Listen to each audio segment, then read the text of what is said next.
DIS की ओर से भारत के प्रमुख गवर्नर जनरल तथा वायसराय ऑफ इंडिया पर शुरू हो रही इस नई सीरीज में आप सभी का स्वागत है।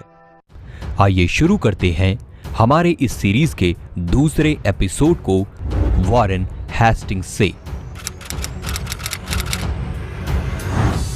ठीक रॉबर्ट क्लाइव की ही तरह वॉरेन हेस्टिंग्स भी कंपनी के एक क्लर्क के रूप में सन 1750 में कलकत्ता आया।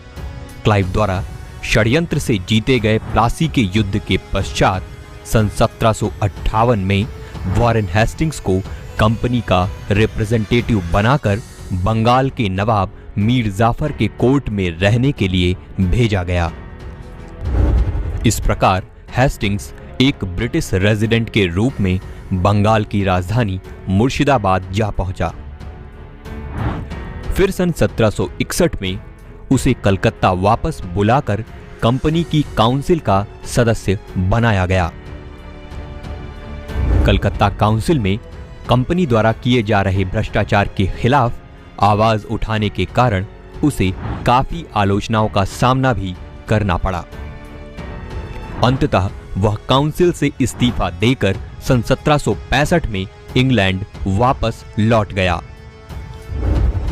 पैसे की तंगी और बढ़ते हुए कर्जे के कारण वॉरेन हेस्टिंग्स ने भारत वापस आना जरूरी समझा। सन 1769 में हेस्टिंग्स क्लाइव का समर्थन पाकर मद्रास काउंसिल के सदस्य के रूप में दोबारा भारत वापस आया। इसी सदस्यता से वह मद्रास का डिप्टी रूलर बन गया। इसके पश्चात सन 1772 में उसे बंगाल का गवर्नर बना दिया गया।